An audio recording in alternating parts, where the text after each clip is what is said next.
कमी, भजन की कमी।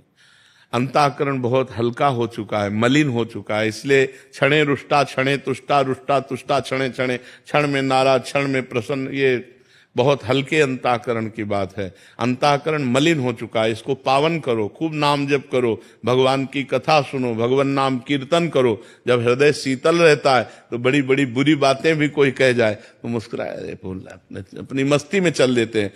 इतना बेईमान मन है कि छोटी छोटी बातों में तुम्हें जलाने लगेगा, छोटी छोटी बातों में।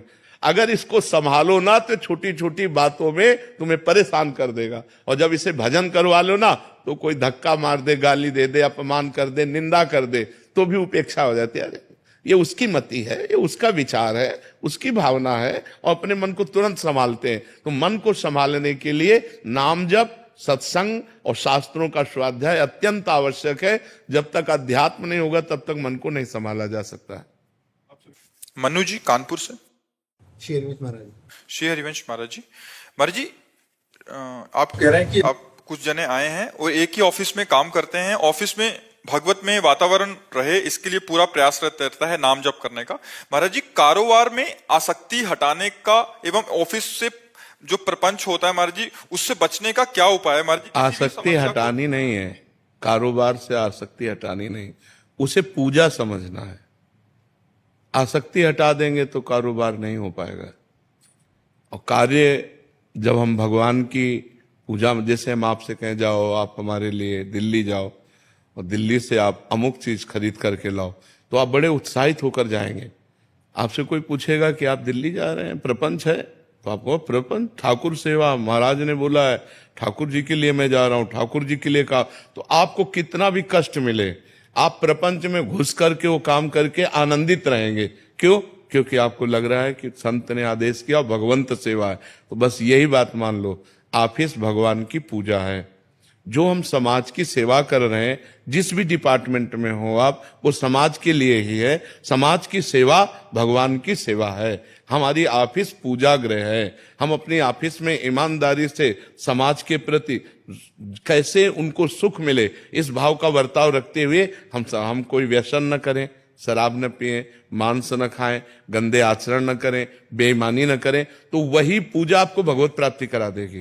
देखो, खास बात समझो, श्री रैदास जी महाराज अपना ही कार्य करते थे। कठौता बड़ा सा था, उसी में चमड़े को धोना, उसी से अपना कार्य करते थे। बड़े बड़े योगियों को परास्त कर दिया कठौते के पानी से, बड़े बड़े योगियों को क्यों? राम राम राम। जो भी कार्य कर रहे हैं वो भगवान का नाम जप करते हुए कर रहे हैं। तो बड़े बड़े योगियों को चमत्कार के द्वारा परास्त कर दिया उसी कठौते के जल से। क्योंकि बस निरंतर नाम जप और अपने कुल का कर्तव्य कर्म, अपना कर्तव्य कर्म पूजा मानकर। जैसे सदन जी कसाई थे, मांस काट के बेचते थे, पशुओं की हत्या नहीं करते थे, कसाई वाड़े से मांस ले आते थे, कुल परंपरा का था। और नाम जप करते, इतने सिद्ध संत हुए कि उनकी गाथा गाई गई है। तो हमारा जो कर्म है उसे हम ईमानदारी से यदि करें तो वो पूजा हो जाएगा। और नाम जप कर रहे हैं तो इसी से हमें भगवत प्राप्ति हो जाएगी। हमको आसक्ति नहीं छोड़नी, क्योंकि अगर हम अपने कर्म में आसक्ति नहीं करेंगे, एकाग्रता नहीं करेंगे, तो कर्म पूरा नहीं होगा। जब हमें आपसे मतलब नहीं तो कैसे पूरा हो जाएगा? हमें मतलब है, क्योंकि ये हमारी पूजा है। हम इसको बड़े मनोयोग से करेंगे, एकाग्रता से करेंगे, और उसका परिणाम चाहेंगे कि समाज को सुख मिले, और उसका परिणाम चाहेंगे कि भगवान प्रसन्न हो। यही हमारे जीवन का लक्ष्य है। समझ पा रहे हैं आप?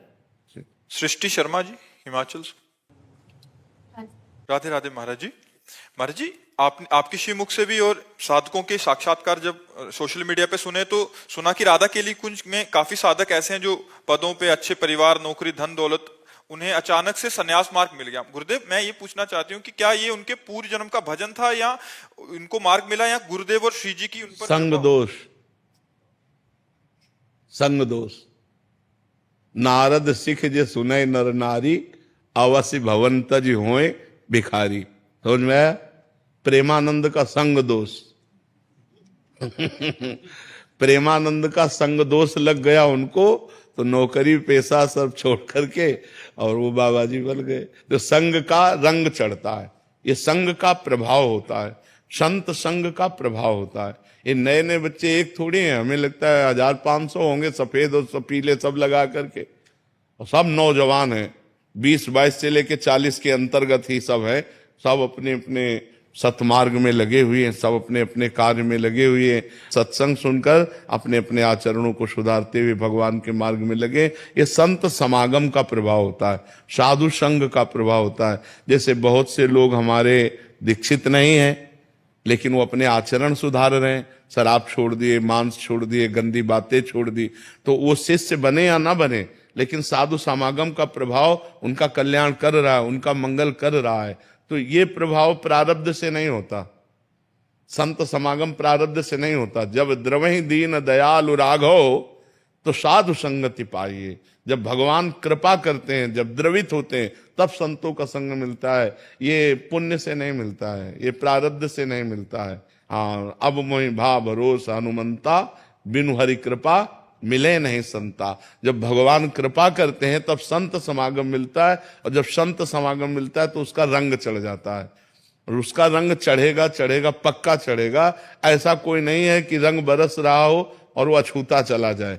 जैसे काजर की कोठरी में कैसो भी सयान हो जाए, दाग लागी है पै लागी है पै लागी है, ऐसे ही साधु समागम में कितना भी नीच पुरुष चला जाए, उसका मंगल होगा मंगल होगा मंगल होगा, पक्का मंगल होगा। कुछ न कुछ उसका सुधार शुरू हो जाएगा। जिस दिन से साधु संगति मिलेगी उस दिन से उसकी मति गति परिवर्तित होनी शुरू हो जाएगी। जी। ज्योति शर्मा जी मेरठ से। महाराज जी, भक्ति करके भगवत प्राप्ति जीवन का लक्ष्य होना चाहिए या भक्ति जीवन को सरल बनाने का साधन समझना चाहिए? नहीं, साधन सरल बनाने का नहीं है, सरलता तो एक गुण है भक्ति का। संपूर्ण भक्ति सरलता थोड़ी, सरलता तो भक्ति का एक गुण है। ऐसे शास्त्रों गुण प्रकट करके भगवान को अधीन कर ले उसे भक्ति कहते हैं। सुमिर पवन सुत पावन नामू, अपने बस कर राखे रामू। प्रेमाधीन भगवान भक्त के पीछे पीछे डोलते हैं, वो भक्ति के सामर्थ्य। केवल सरलता ये तो एक सद्गुण है। शांति, निर्भयता, क्या क्या सद्गुणों का भंडार है भक्ति। जो भगवान को अधीन कर ले उसे भक्ति कहते हैं। भगवान का नाम प्रेमाधीन है। भक्ताधीन मना पूज्यो, भगवान भक्त के अधीन है। भगवान भक्त की मन की बात पूर्ण करने वाले हैं। तो भक्ति तो बड़ी सामर्थ्यशाली वस्तु है बच्चा। उसमें केवल एक सरलता ही नहीं है, उसमें तो अपार सद्गुण है जो भगवान को लुभायमान करके भक्ति के पीछे पीछे, जहां जहां मेरा भक्त चरण रखे वहां वहां रखूं हाथ, पीछे पीछे मैं फिरूं, कभी न छाड़ूं साथ। अनुब्रजाम में हम नित्यम पुरे अत्यंगुरेणुमी, मैं भक्तों की चरण रज मेरे ऊपर पड़ जाए इसलिए मैं पीछे पीछे घूमता हूं, भगवान कहते। लेकिन कौन भक्त? निरपेक्षम मुनिम शांतम निर्वैरम समदर्शनम अनुब्रजाम में हम नित्यम पुरे अत्यंगुरेणु भी। जो निरपेक्ष हैं, किसी से कोई अपेक्षा नहीं रखते, जो किसी के आगे हाथ नहीं फैलाते। भक्त कभी किसी से पैसा नहीं मांगेगा। अगर वो पैसा या अपनी किसी बात की फीस लेता है तो वो भक्त नहीं है, वो व्यापारी है। हम भगवान की चर्चा कर रहे हैं, अगर इसकी फीस ले रहे हैं तो हम व्यापार कर रहे हैं, भक्ति नहीं कर रहे। भक्ति सबका, जैसे हमारे भगवान ऐसे आपके भगवान। हम भगवान की चर्चा कर रहे हैं, इसी यही हमें आनंद मिल रहा है। ये हमारा सौभाग्य कि आप सुनने के लिए आए हैं। यही हमारी फीस है कि आप बैठकर सुनिए और सुनकर अपने आचरणों में उतारिए और आप भी भगवान के बनिए। तो भगवान के चरणारविंद की जो आसक्ति, जो भक्ति है, वो कभी बिकती नहीं है। अगर जहां बेचा जाता है तो भक्ति नहीं होती। भक्ति का स्वरूप क्या? निरपेक्षम, कोई चाह नहीं। जिसकी कोई चाह नहीं, अगर चाह रखता है तो भक्त नहीं। जिसकी चाह मिट गई, चाह मिटी चिंता मिटी, मनुआ बेपरवाह जिनको कछु न चाहिए वो साहन के सा। वो सहनशाह भक्त होता है जिसकी चाह जा ही न चाहिए कबो कछु, तुम सन सहज सने बसो निरंतर तासुर सो राउर निजगे। निरपेक्षम, किसी की अपेक्षा नहीं। और मुनिम, हर समय जो मंत्र का मनन करता रहता है, शास्त्रों का मनन करता रहता है। शांतम, चाहे अपमान की स्थिति हो या सम्मान की स्थिति हो, जो शांत रहता है, किसी भी परिस्थिति में अशांत नहीं रहता। निर्वैरम, जो पूरे संसार में किसी एक से भी शत्रुता नहीं रखता। समदर्शनम, जो सब में भगवान का दर्शन करता है। ऐसे भक्त के पीछे पीछे भगवान डोलते हैं कि उसकी चरण रज पड़ जाए, मैं पावन हो जाऊं। तो भक्ति की महिमा जो भगवान को अधीन कर ले, सरलता तो उसका एक साधारण सद्गुण है जी। बबली जी। राधे राधे महाराज जी। महाराज जी आपसे प्रार्थना कर रहे हैं कि प्रभु हम भी शरणागत हैं, स्वीकार करो तो जाने, अब हमें पतित से पावन सरकार करो तो जाने, ये जीवन नैया जर्जर है, छन छन विनाश का डर है, ऐसे भी एक पथिक को भव पार करो तो जाने। महाराज जी कृपा करें। तुम राधा राधा हर समय उच्चारण करो, जो पद में लिखा है वो हृदय में आ जाए, बात समझना है। जिस समय हृदय में बात आ जाएगी तो हमारे आंखों से आंसू आएंगे और ये आएगा, प्रभु क्या मुझ नीच, मुझ पतित को जैसे आपने औरों को पावन किया है, क्या मुझे पावन करोगे। पर इसका भाव तभी माना जाएगा जब हर समय भगवान का सुमिरन होगा, हर समय भगवान का चिंतन होगा। बहुत अच्छे भाव है, ये तो पद है, किसी का रचना है, किसी की लिखी हुई है, पर हम इस पद को तभी मानेंगे जब हर समय हमारे अंदर दैन्यता हो और भगवान का मधुर मधुर स्मरण हो। तो पक्का देखो, हम विषयों की तरफ जाएंगे तो हमारी दुर्गति होगी। खुली बात समझ लो, भगवान ने खुला छूट दे दी। और हम भगवान का भजन करेंगे, हमसे कुछ गलतियां हो रही तो क्षमा हो जाएगा और हमारी सदगति होगी।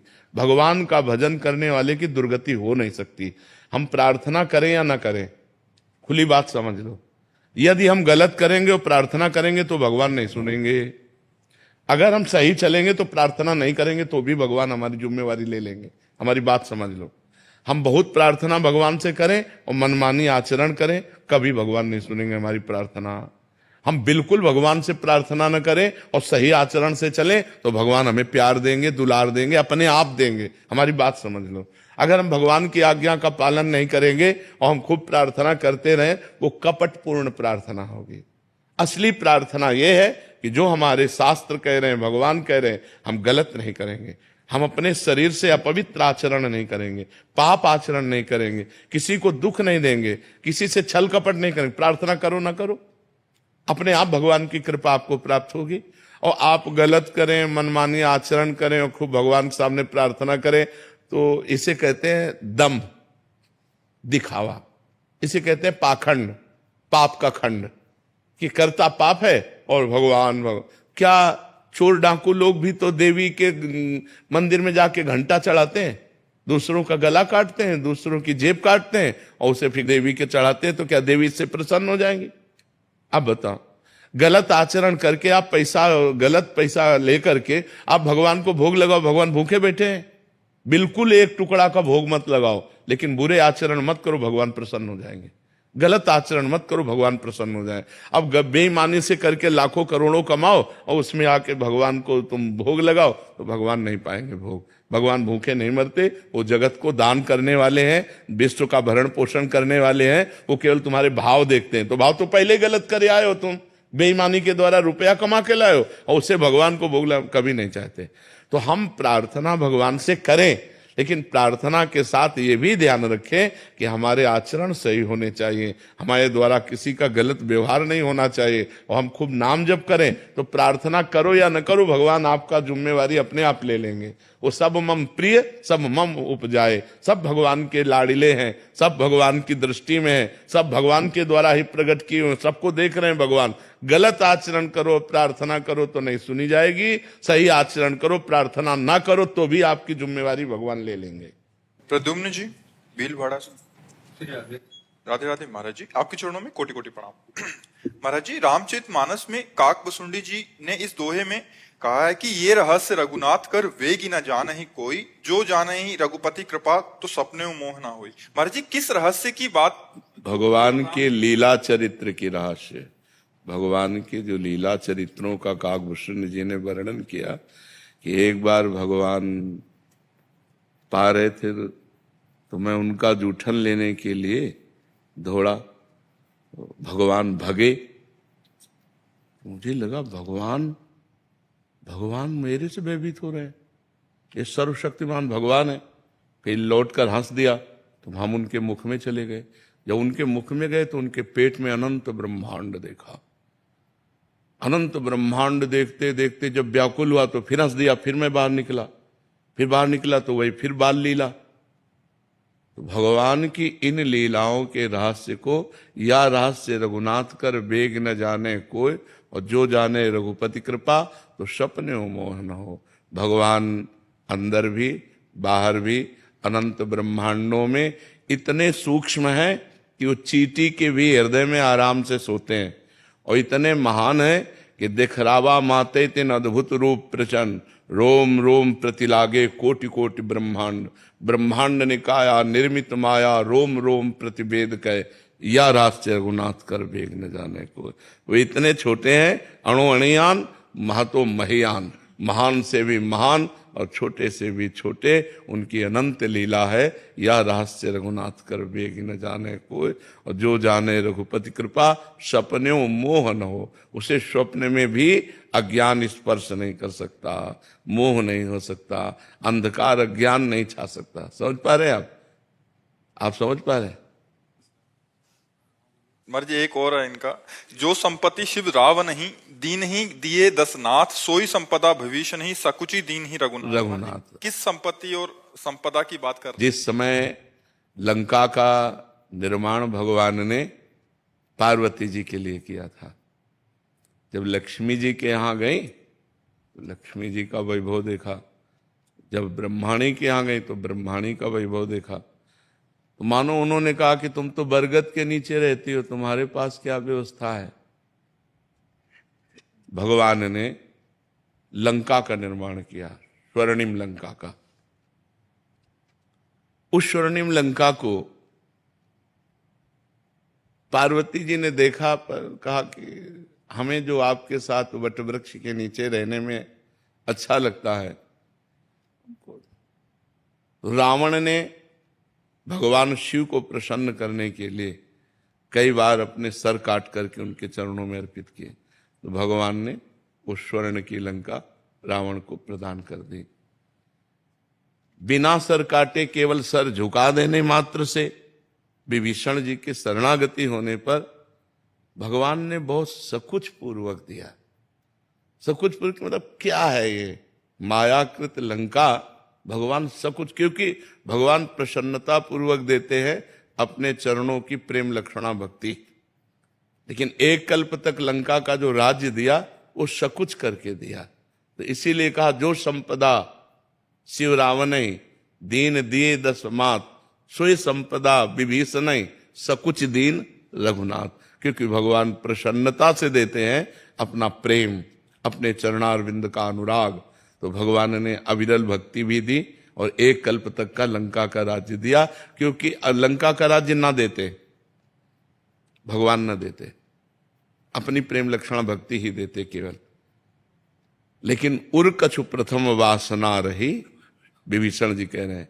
जब भगवान के समीप विभीषण जी पहुंचते हैं तो भगवान ने कहा लाओ समुद्र का जल लाओ, और लंकेश कहकर, तो उन्होंने कहा प्रभु मुझे ये नहीं चाहिए, मुझे आपके चरणों का प्रेम चाहिए। तो भगवान ने प्रश्नवाचक चिन्ह से देखा तो बोले हाँ, उर कछु प्रथम वासना रही।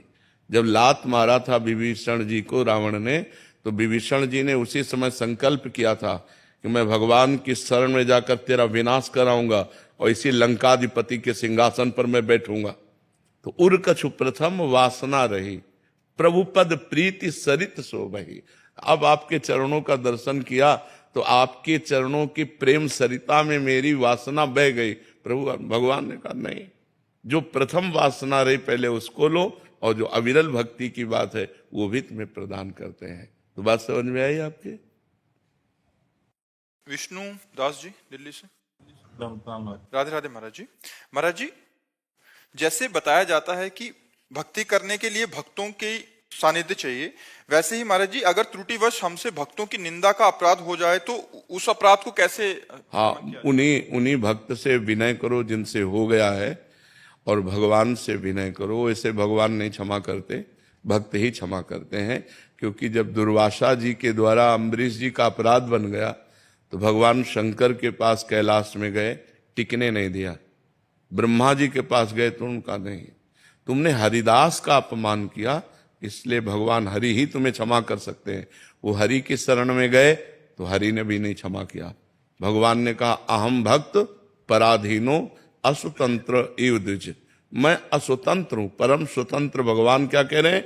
इस समय मैं परतंत्र हूं, मैं स्वतंत्र नहीं हूं। अहम भक्त पराधीन हूं, मैं भक्त के अधीन हूं। ये सुदर्शन चक्र मेरा है, पर मेरे कहने से शांत नहीं होगा। जब तक अम्बरीश जी नहीं कहेंगे तब तक ये शांत होने वाला नहीं। इसलिए जाओ अम्बरीश जी के चरणों में पड़ो और वो क्षमा कर दें तो अपराध क्षमा हो सकता है।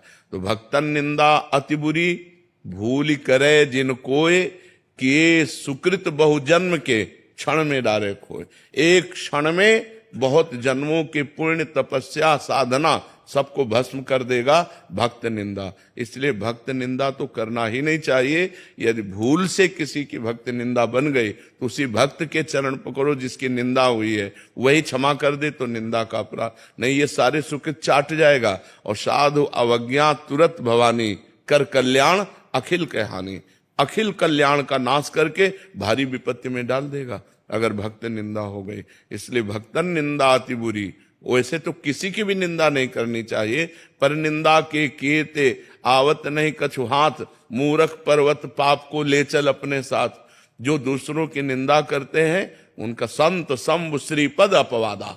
जो भगवान शंकर की निंदा, भक्त की निंदा, हरि की निंदा, इनकी भारी दुर्गति होती है। इसलिए ये अपराध तो करना ही नहीं चाहिए। अगर भूल से हो गया है तो अगर वो भक्त जिंदा है तो उनके चरण पकड़ कर मनाओ। यदि जिंदा नहीं तो उनके लिए आसन डालो और उनकी छवि रखो और उनसे प्रार्थना करो कि मुझे क्षमा करो, वो क्षमा कर दें। और अगर सामने जाने की हिम्मत ना हो तो? नहीं जाना चाहिए। सामने नहीं जाओगे तो नरक जाने की हिम्मत बना लो।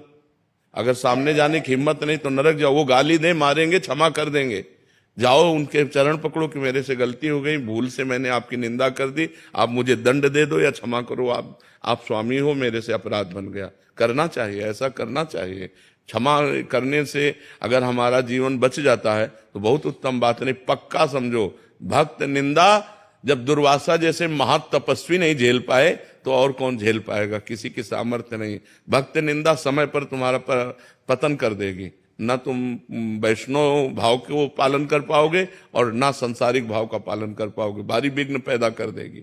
शरीर में अस्वस्थता, बाहर विपत्ति झेल नहीं पाओगे। इसलिए वैष्णव निंदा करने का कभी साहस न करे, और अगर भूल से हो गई तो उससे क्षमा याचना कर ले। राजेंद्र कुमार पोदार जी, कोलकाता से। राधे राधे महाराज जी। महाराज जी, पिछले 2.5 साल से मैं आपके द्वारा दिए गए प्रवचन का श्रवण करता हूँ। यूट्यूब के माध्यम से एकांतिक वार्तालाप सभी कार्यक्रमों में सम्मिलित होता हूँ मन से। निरंतर नाम जब भी अधिक से अधिक करने का प्रयास कर रहा हूँ। पिछले कुछ दिनों से मन महाराज जी भयभीत सा है, क्योंकि श्री सेवक वाणी के 9वें प्रकरण श्री हित अकृपा जब प्रकरण पढ़ा तो महाराज जी उसमें महसूस हुआ कि मतलब जो लक्षण इसमें वर्णन किए हैं वो सारे के सारे मेरे अंदर हैं महाराज जी। अब लगने लगा है कि अहंकारी हूँ, दम्भी हूँ। पहले लगता था कि आनंद रस की वृद्धि हो रही है, अब हृदय पवित्र हो रहा है। सही पूछो तो अब हृदय पवित्र हो रहा है। जब अपने में दोष दर्शन होने लगे तो भगवान की विशेष कृपा समझनी चाहिए। और इसी दोष दर्शन को लेकर हम भगवान से आर्त भाव पुकारते हैं कि प्रभु क्या मुझ जैसे नीच अहंकारी का भी आपके चरणों में आश्रय हो जाएगा।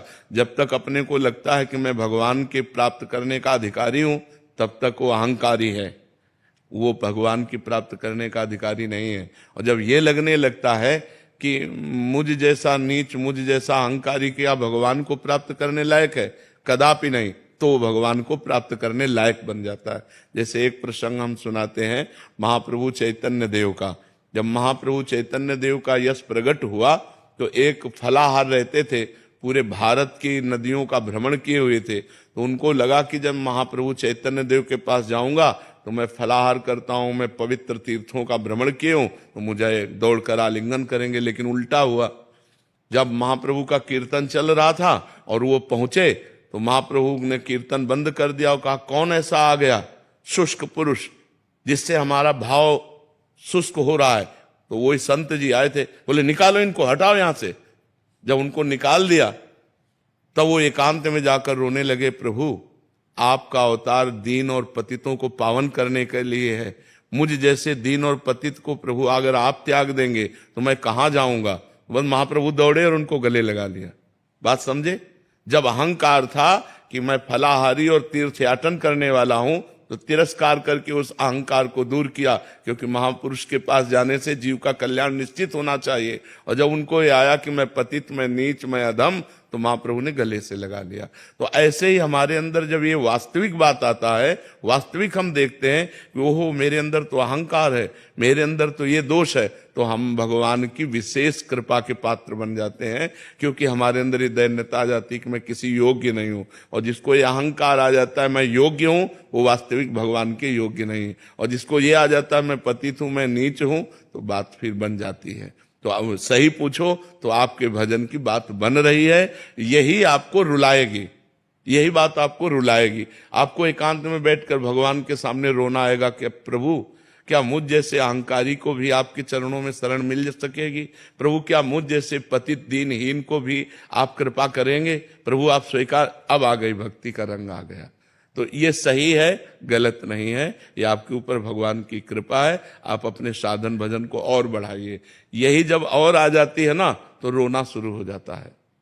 कभी कभी क्या प्रतिकूलताएं होती है ना, तो मैं फिर प्रवचन निकाल के सुनने लग जाता हूँ, या फिर जोर जोर से नाम लेने लग जाता हूँ। तो क्या घर में लोग बोलते हैं कि तुम पागल हो गया क्या? जो हाँ नहीं, घर वालों की तो बात डाले दो। ये बहुत अच्छी दवा है जो आप कर रहे हो, बहुत अच्छे चल रहे हो आप, कोई त्रुटि नहीं है साधना में, बिल्कुल करेक्ट आप चल रहे हो। आप ऐसे चलते रहिए। और लोग घर के या बाहर के पागल कहें या बुद्धिमान कहें, उससे हमें क्या फर्क पड़ता है। नितिन शर्मा जी मेरठ से। राधे राधे। राधे राधे महाराज जी।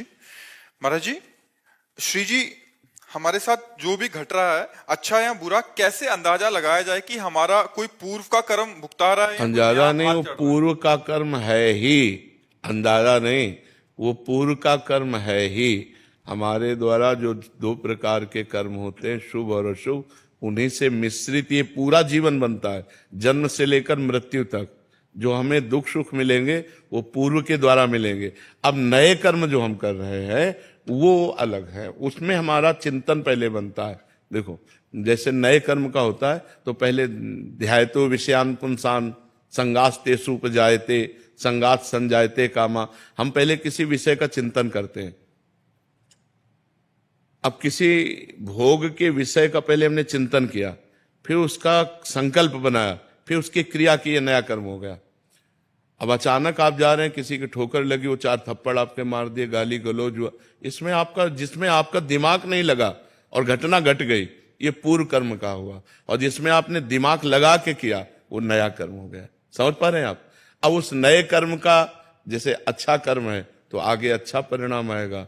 अभी आप अच्छा कर्म कर रहे हैं, लेकिन आपकी दुखद परिस्थिति चल रही है, तो आपका पूर्व कर्म जो पाप का है वो अभी लागू चल रहा है। अभी जो कर्म अच्छा कर रहे हैं ये आगे लागू होगा जा करके। समझ पा रहे हैं आप? देखो, यहां भी कोई भी केस है 10-5 दिन में फाइनल नहीं हो जाता, वर्षों चलते हैं, मुकदमा नहीं चलते वर्षों।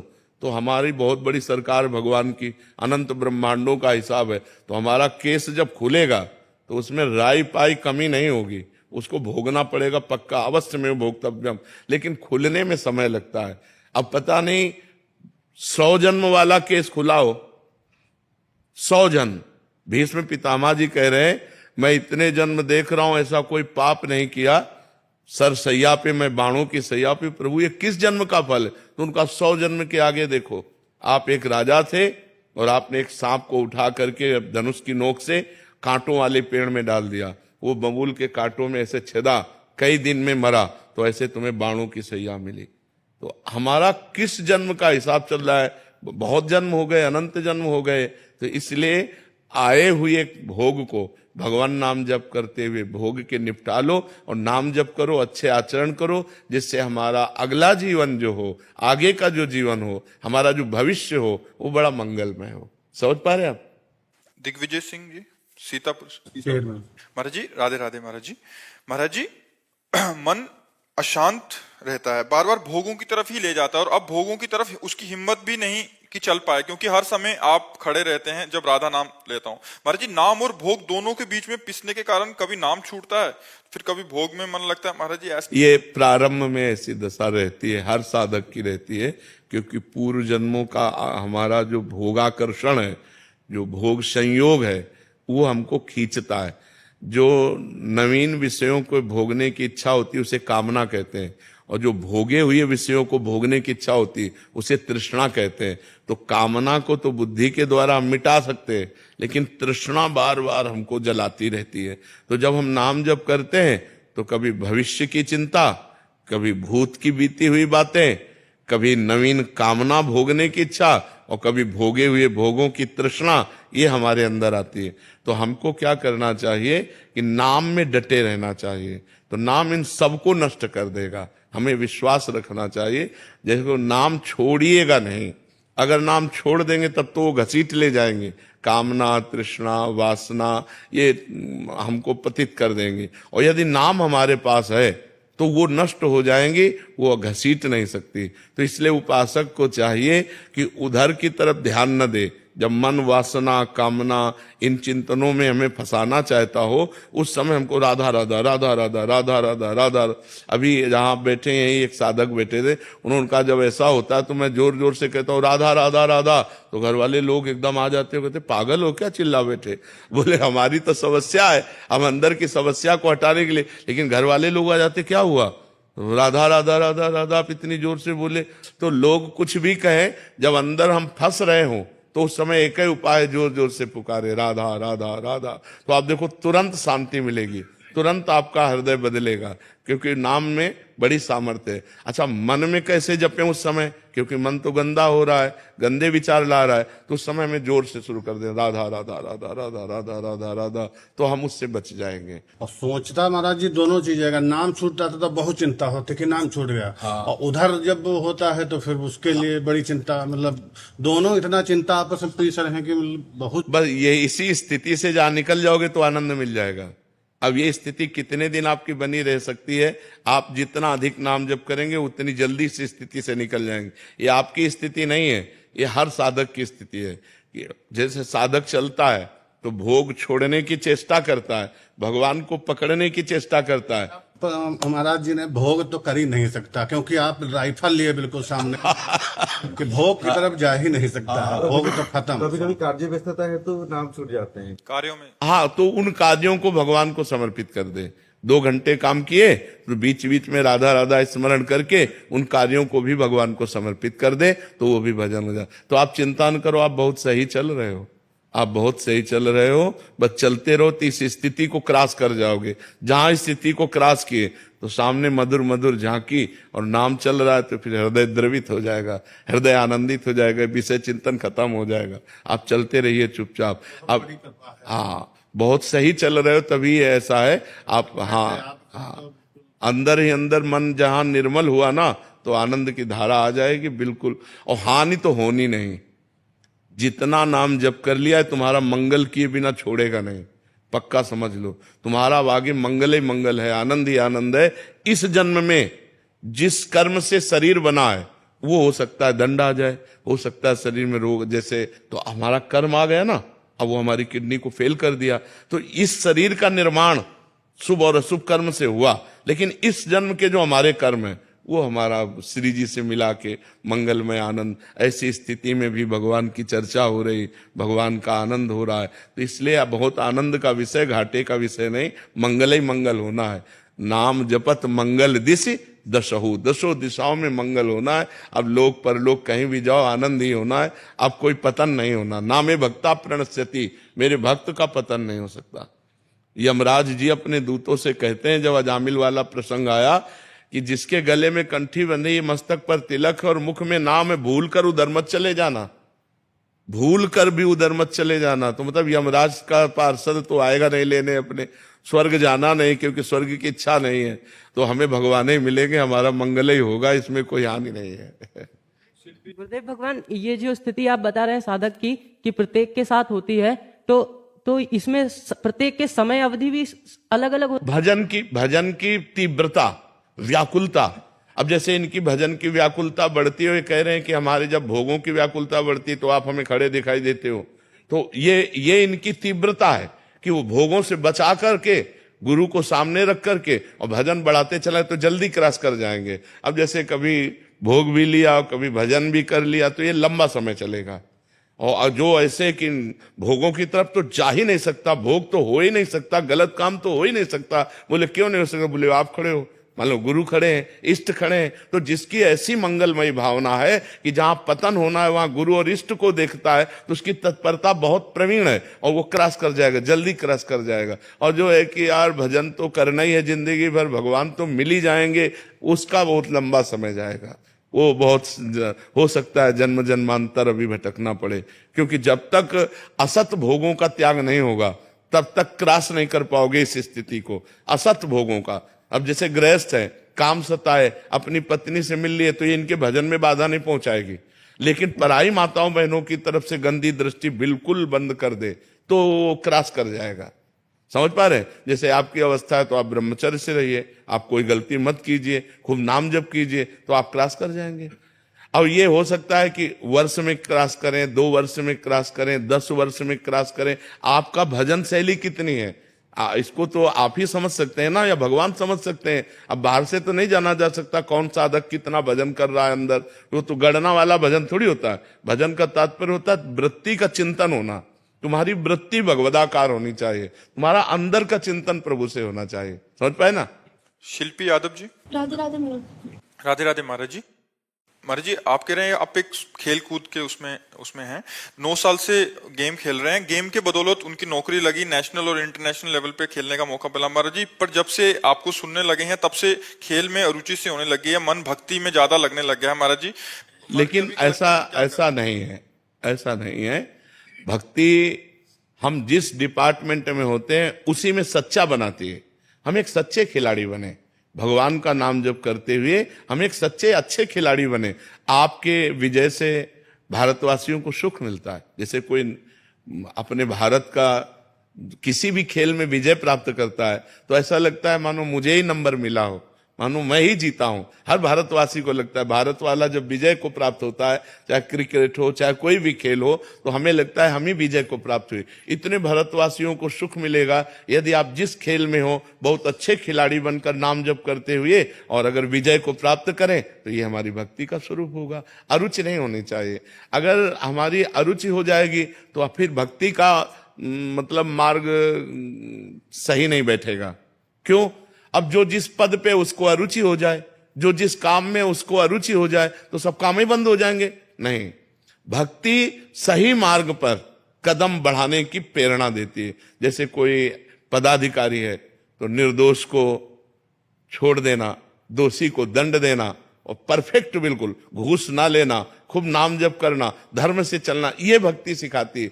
नहीं तो चक्रवर्ती सम्राट अम्बरीश जी कैसे भजन करते, महाज्ञानी जनक जी कैसे भजन करते, विभीषण जी कैसे भजन करते, ये सब बड़े बड़े चक्रवर्ती राजा हुए, राजा होते हुए भी भजन कर रहे हैं और अपने राजपद का संचालन कर रहे हैं। तो हमें लगता है बच्चा अपनी रुचि को खेल में रखिए और नाम जप कीजिए, सत्संग सुनिए और जिस खेल में हो उस खेल का अभ्यास रोज कीजिए, जिससे आपका अवसर आने पर विजय प्राप्त हो। महाराज जी, भक्ति के साथ खेल खेलने पे हमें क्या लाभ मिलेगा? मतलब जो भक्ति करते हुए हाँ, तो भक्ति से भगवान की प्राप्ति होगी, खेल करने से जगत के भोग और यश और सम्मान प्राप्त होगा। जो जागतिक उन्नति है वो भी होगी। ई परलोक सकल सुख पावत मेरी सो भैया कृष्ण गुण संचु, इस लोक में भी सुखी रहोगे और परलोक में भी भगवत प्राप्ति और आनंद मिलेगा। कभी द्वंदात्मक स्थितियां आ जाती हैं कि मतलब खेल में हार मिल गई तो उसमें हाँ, कोई बात नहीं, यही भक्ति सिखाती है।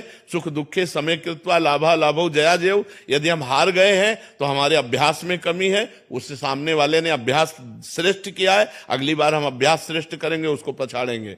हम उदास होकर निराश होकर नहीं बैठ जाएंगे, हम अपने अभ्यास को और बढ़ाएंगे और अभ्यास बढ़ाकर सामने वाले को पछाड़। बल भी भक्ति से मिलेगा, नाम से, हाँ, नाम जप से मिलेगा, भक्ति से मिलेगा। सुदेश पांडे जी। राधे राधे महाराज जी। महाराज जी, पूर्व में आपके मुखारविंद से सुनी वह दिव्य प्रेरणा की यदि भागवत जी का मूल संस्कृत में 18,000 श्लोकों सहित पाठ किया जाए तो उससे जीवात्मा जो गई है उसका जीवन उत्थान होगा। महाराज जी कह रहे हैं कि वो किया इन्होंने माता पिता की सदकेतु हेतु।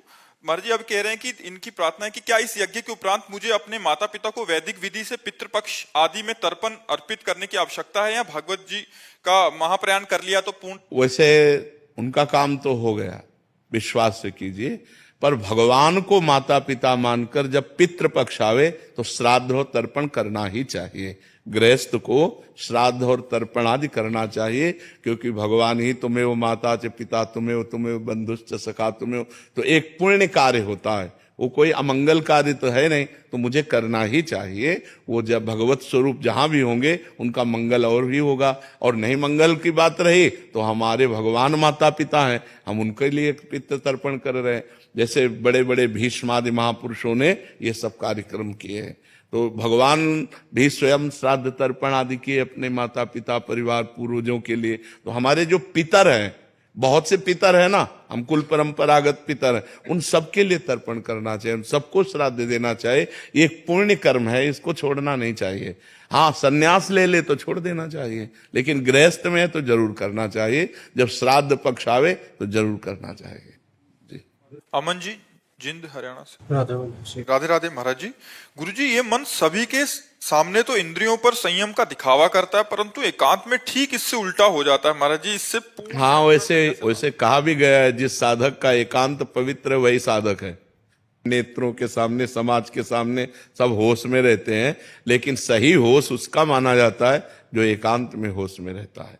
एकांत में जब मन चंचल हो तभी हम साधन का बल प्रयोग करें, जो भजन बल है उसी समय तो नाम जप करें। हम एकांत में खाली न रहें, जब तक नींद ना जाए तब तक हमें खाली नहीं रहना। कोई ग्रंथ रख लें जिसका हम अवलोकन करें, संख्या रख लें जो नाम जप करें, या सत्संग रख लें, सत्संग सुने। हम खाली बैठेंगे तो हमारा मन तुरंत एकांत में हावी हो जाएगा और कोई न कोई हमसे पाप कर्म करवा बैठेगा या पाप चिंतन करवा बैठेगा। तो इसलिए बहुत सावधान रहना चाहिए। एकांत में मोबाइल रहता है, कोई गंदी बात न देखें, हम सत्संग सुने या शास्त्र स्वाध्याय करें या नाम जप करें। और नींद जब आ जाएगी तो अपने आप आ जाएगी, उसमें परेशानी नहीं है। नींद जो 4 घंटे 5 घंटे लेनी है, उसके अलावा हमें सावधान होकर समय काटना है। खास समय एकांत का, और जब खास समय सोने जा रहे हैं उस समय तो और बिल्कुल सावधान होकर, बिल्कुल नामाकार वृत्ति करके। जैसे अब अपने लोग सोते हैं ना, तो सोने नहीं जाते, ध्यानस्थ होते हैं। लेट गए और एकदम परमात्मा में ध्यान, अब कब सो गए पता नहीं, फिर जब जगे तो फिर उसी ध्यान में बैठ गए। पहले सबसे पहले बस नाम जप। तो एकांत को संभालना होगा, ये आपका ही नहीं सबका है। एकांत सबका गंदा हो जाता है। यदि चतुर सुजान साधक नहीं है तो एकांत में गंदगी कर ही बैठता है। और जिसका एकांत गंदा है उसकी साधना ठीक नहीं है। जिसका एकांत पवित्र है वही वास्तविक संत है, वही साधु है, वही साधक है, वही महात्मा है। चाहे गृहस्थ हो चाहे विरक्त हो, ये साधु संत महात्मा गृहस्थ विरक्त के लिए भेद नहीं है। इसमें गृहस्थ भी महात्मा हो सकता है। स्थिति है तो महात्मा है, स्थिति नहीं है तो वेश से महात्मा नहीं माना जाता, स्थितियों से माना जाता है। तो हमें लगता है कि हमें एकांत में ज्यादा सावधान रहना चाहिए, क्योंकि एकांत पाकर मन कच्चे साधकों का, सच्चे साधकों का तो एकांत पाते ही वो तो एकदम डूबेगा भगवान में। एकांत पाते ही तो बिल्कुल मन ऐसे उल्लसित होकर भगवान में डूबेगा कि एक मतलब इतना एकांत प्रिय हो जाता है कि घड़ी का सेल का जो आवाज आती है ना, टक टक, मान लो कमरा शांत है तो अभी आपको घड़ी की आवाज सुनाई देगी, टक टक टक। जैसे अब डूबने में वो भी तो फिर उसको हटाना पड़ता है कि हटाओ। एकांत में वो बहिर्मुख भोगों का चिंतन या बहिर्मुख बातें, जो कच्चे साधक हैं, अभी जो प्राथमिक स्थिति के साधक है, उनका जो छलांग लगा चुके हैं आध्यात्मिक, उनका तो एकदम एकांत होते और एकदम शांत परमात्मा में डूब गया। और जिसका अभी विषय रस भोगने की लालसा बनी हुई है उसको बहुत परास्त कर देता, बड़ी दुर्दशा कर देता है। एकांत में नाना प्रकार के कुकृत्य करवा देता है। जहां एकांत हुआ तो वहां वो हावी हो जाता है। इसलिए उस समय बहुत सावधान रहना चाहिए। ये 4 बातें याद कर ले, नाम जप, शास्त्र स्वाध्याय, सत्संग और सद्विचार, इनके द्वारा हम एकांत को व्यतीत करें। एकांत में ये जरूर लागू करें। ऐसे उड़िया बाबा के उपदेश ऐसे हर समय जीवन भर सिराने रखा है। जब सोने जा रहे होते, जहां देखा मन चंचल हो रहा, फौरन खोला, 2-4 सूत्र पढ़े, एकदम चिंतन में बस।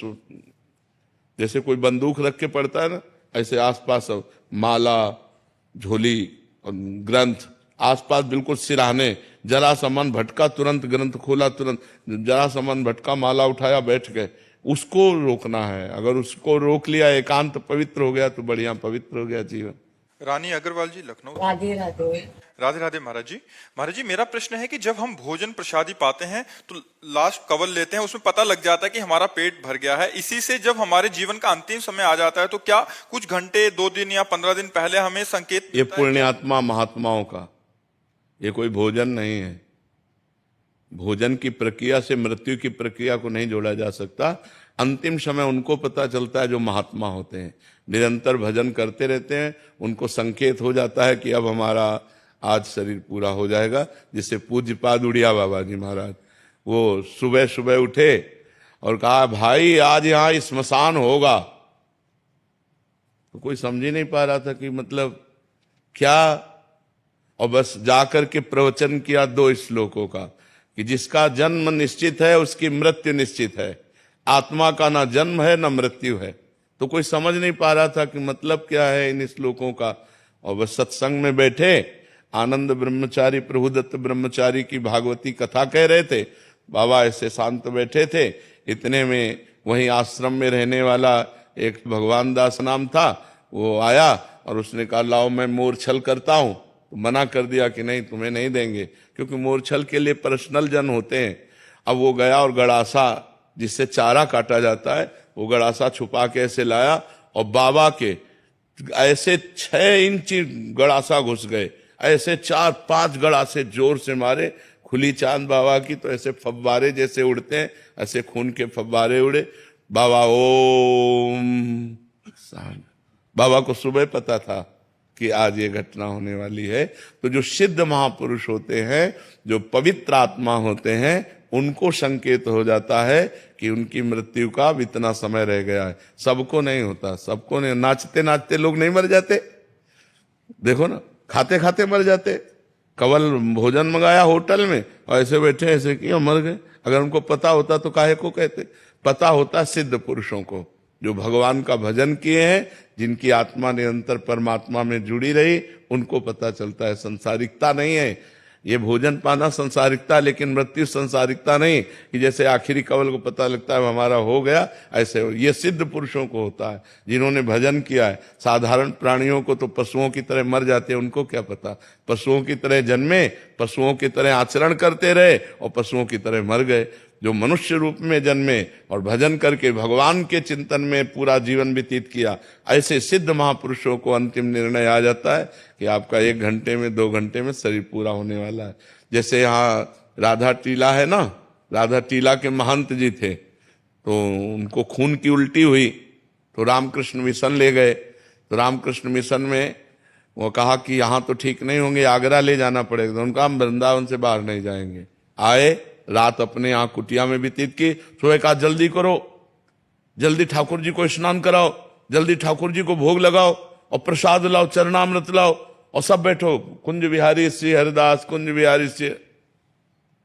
उनको सुबह पता हो गया कि आज मेरा शरीर छूटेगा। तो पहले सब पूरी, जैसे भाई जी से हनुमान प्रसाद पोद्दार जी, सबको बुलाया, सबको बुला के कहा हमसे जो कोई मन वचन कर्म से गलती हुई हो सब क्षमा करना। आज हम प्रिया प्रीतम के यहाँ जा रहे हैं। और ऐसे जैसे कोई बारात नहीं जाती, ऐसे सब भीड़ लगी हुई है और सबसे हाथ जोड़कर ऐसे पर। ये सिद्ध पुरुष जो भगवान का भजन करते हैं, भगवान को प्राप्त होते हैं, ऐसे महापुरुषों को पता होता है कि हमारा कब शरीर छूटने वाला है। अन्यथा अज्ञानी जीवों को नहीं पता होता है। अपनी मृत्यु के समय को आगे टाल भी सकते। क्यों टाल सके? क्योंकि जोई जोई प्यारो करे सोई मोहि भावे। वो अपनी इच्छा रहित महापुरुष है। इच्छा रहित महापुरुष क्यों इच्छा करेंगे? अंतिम समय क्यों अपनी बात बिगाड़ेंगे? इच्छा करना अपनी बात बिगाड़ना है।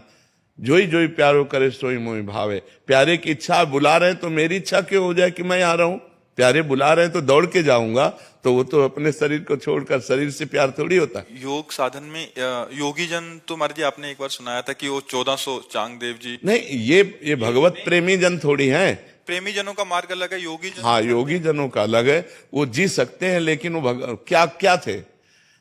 सिंह पर सवार हुए, सांप की चाबुक ली, लेकिन ज्ञानदेव जी के सामने क्या थे? बालक थे, कोरे बालक थे, कुछ नहीं। 1400 वर्ष जी गए, लेकिन उनके अंदर कोई भी भागवतिकता तो नहीं थी।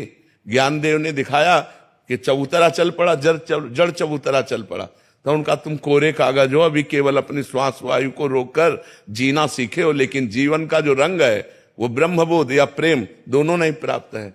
तो वो योगी जन अपनी प्राणवायु को रोक करके मृत्यु के आगे अपनी आयु बढ़ा लेते हैं, लेकिन उससे कोई लाभ नहीं है। लाभ है भगवत प्रेम तत्वबोध, जो ज्ञानदेव जी से मिलने के बाद चांगदेव जी को हुआ। भक्ति मार्ग में ये सिद्धांत- भक्ति मार्ग में जोई जोई प्यारो करे, ज्यो ज्यो राखत हो त्यों त्यों रहियत हो हरि। जैसे जैसे आप रख रहे हो वैसे वैसे हम रह रहे हैं। भक्ति की अपनी कोई इच्छा ही नहीं होती, वो भगवान की इच्छा में अपनी इच्छा को मिल